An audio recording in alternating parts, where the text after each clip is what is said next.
दुनिया की सबसे तेज 400 किलोमीटर प्रति घंटा वाली हाई स्पीड ट्रेन का प्रोटोटाइप CR450 किसने लॉन्च किया है? तो चाइना के द्वारा लॉन्च किया है।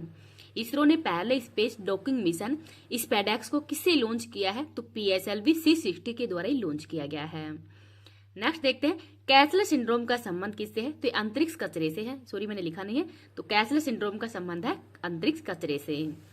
समुद्र पर भारत कांच के पुल बोस्टरिंग आर्क ब्रिज का उद्घाटन कहाँ पे हुआ है? तो तमिलनाडु के अंदर। 7 महाद्वीपों की सबसे ऊंची चोटियों पर ही चढ़ाई करने वाली दुनिया की सबसे कम उम्र की महिला पर्वतारोही कौन है? तो उनका नाम है काम्या कार्तिकेयन, महाराष्ट्र की रहने वाली है। HWAR प्लेटफॉर्म ये गुजरात ने लॉन्च किया है। लक्ष्य सेन पहले king cup international badminton open 2024 के अंदर कौन सा पदक जीता है? तो इनके द्वारा कांस्य पदक जीता गया है। आगे देखते हैं, भारत सरकार ने कब तक अंटार्कटिका में ही मैत्री 2 अनुसंधान केंद्र स्थापित करने की घोषणा की है? तो 2029 तक। दुनिया का पहला ऊर्जा साक्षर शहर बनने के लिए ही जलवायु मिशन किसने लॉन्च किया है? तो इंदौर के द्वारा। एक राष्ट्र एक सदस्यता योजना का संबंध इनक्लिप से है। तो इनक्लिप से है। 33वां संतोष ट्रॉफी खिताब विजेता बंगाल बना है। इसरो ने किस रॉकेट से ही अपना 100वां जो मिशन है वो लॉन्च किया है? तो GSLV F-15 के द्वारा ही लॉन्च किया है। मेजर ध्यानचंद खेल रत्न पुरस्कार 2024 तो 4 व्यक्तियों को दिया गया है। डी गुकेश ये शतरंज के खिलाड़ी हैं। हरमनप्रीत कौर हॉकी के खिलाड़ी हैं। मनु भाकर शूटिंग की खिलाड़ी है और उन्होंने पेरिस ओलंपिक के अंदर ही 2 ब्रॉन्ज मेडल जीता था। प्रवीण कुमार इन्होंने पैरा ओलंपिक के अंदर ही पेरिस में हाई जंप के अंदर गोल्ड मेडल जीता है। तो इन 4 को इस बार मेजर ध्यानचंद खेल रत्न अवार्ड है ये दिया गया है। मेजर ध्यानचंद खेल रत्न की जो राशि है वो 25 लाख रुपए है। इस क्लास की PDF मैं टेलीग्राम पे डाल दूंगी। टेलीग्राम का लिंक इस वीडियो के कमेंट सेक्शन के अंदर पिन कर दूंगी। नेक्स्ट है, घरेलू मार्गों पर ही इन फ्लाइट वाईफाई इंटरनेट सेवाएं प्रदान करने वाली पहली एयरलाइंस कौन सी है? तो एयर इंडिया है। 5 किलोमीटर की दौड़ 13.54 मिनट में ही दौड़ने वाली पहली महिला बीट्राइस चेबेट का संबंध किससे है? तो केन्या देश से है। भारत पहली तटीय और वेंडर पक्षी जनगणना कहाँ पे प्रारंभ हुई है? तो जामनगर गुजरात में।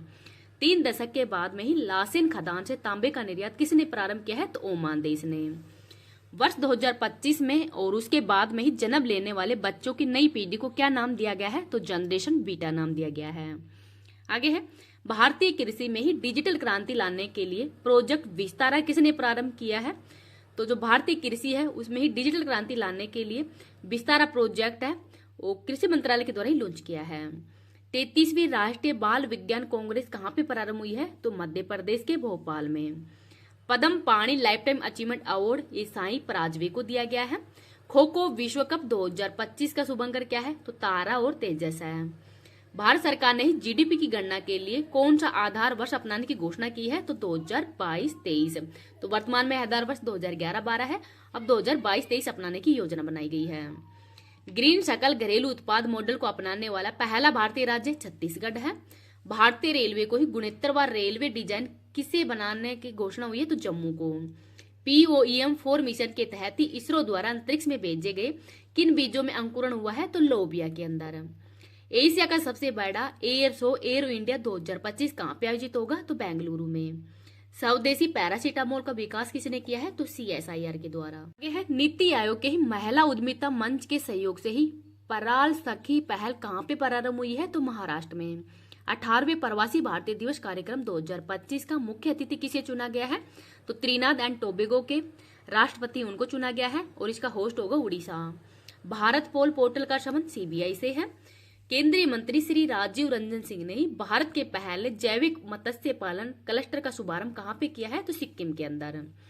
82वें वार्षिक गोल्डन ग्लोब पुरस्कार 2025 में ही सर्वश्रेष्ठ पिक्चर का अवार्ड द ब्रूस्ट लिस्ट को दिया गया है। सरकारी स्कूलों के छात्रों के प्रदर्शन का मूल्यांकन करने के लिए ही गुणोत्सव 2025 किसने प्रारंभ किया है? तो असम सरकार ने। पहली बार किस आसियान देश के साथ में ही राष्ट्रीय सुरक्षा सलाहकार स्तर की वार्ता हुई है? तो मलेशिया के साथ में। वर्ष 2025 गणतंत्र दिवस पर मुख्य अतिथि कौन होंगे? तो प्रोबा सुबियांतो होंगे और इंडोनेशिया के राष्ट्रपति हैं। ब्रिक्स गठबंधन का 100वां पूर्ण सदस्य इंडोनेशिया बना है। थोक मूल्य सूचकांक के आधार वर्ष में ही संशोधन के लिए किसकी अध्यक्षता में 18 सदस्य वाले कार्य समूह का गठन भी किया गया है? तो यह प्रोफेसर रमेश चंद की अध्यक्षता में। प्रधानमंत्री नरेंद्र मोदी ने दक्षिण तटीय रेलवे के मुख्यालय की आधारशिला कहाँ पे रखी है? तो विशाखापट्टनम, आंध्र प्रदेश में। इसरो का 11वां अध्यक्ष कौन बने हैं? तो वी नारायण बने हैं। नई खोजों के साथ में ही कौन सा देश लिथियम भंडार वाला दुनिया का दूसरा शीर्ष देश बन गया है? तो चाइना। भारत और तालिबान के बीच में ही पहली शीर्ष स्तरीय वार्ता कहाँ पे हुई है? तो भारत और तालिबान के बीच में ही पहली शीर्ष स्तरीय वार्ता है, ये कहाँ पे हुई है? तो दुबई के अंदर। 23वां और इस साल का पहला दिव्य कला मेला कहाँ पे प्रारंभ हुआ है? तो गुजरात में। आगे है, अनहद सिंह ने ही अंडर 17 जूनियर स्क्वैश ओपन 2025 कहाँ पे जीता है? तो ब्रिटेन में। चिकित्सा पत्रिका नेचर एजिंग के ग्लोबल इंडेक्स 2025 में भारत को कौन सा स्थान मिला है? तो 123वां। ग्राहक अनुभव के लिए ही एयरपोर्ट काउंसिलिंग इंटरनेशनल लेवल 5 मान्यता प्राप्त करने वाला है दुनिया का तीसरा एयरपोर्ट मुंबई है। गणतंत्र दिवस परेड 2025 के अंदर ही कौन सा संस्थान अपने 150 साल पूरे होने के उपलक्ष्य में ही पहली बार झांकी का प्रदर्शन करेगा? तो मौसम विज्ञान विभाग के द्वारा।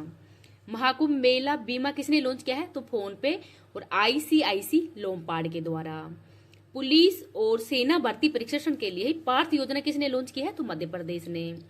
इंटरपोल ने ही लॉन्ड्रिंग संपत्तियों का पता लगाने के लिए पहली बार कौन सा नोटिस जारी किया है? तो सिल्वर नोटिस। वैश्विक ब्लू फ्लैग प्रमाणन प्राप्त करने वाला कप्पड़ और चल समुद्र तट का संबंध केरल से है। अमेरिकी पत्रिका ट्रैक एंड फील्ड न्यूज ने ही किसे वर्ष का सर्वश्रेष्ठ भाला फेंक खिलाड़ी घोषित किया है? तो नीरज चोपड़ा को। दक्षिण भारत की पहली संक्रामक रोग अनुसंधान प्रयोगशाला कहाँ पे स्थापित हुई है? तो बेंगलुरु में। तो इनको भी याद रख लेना।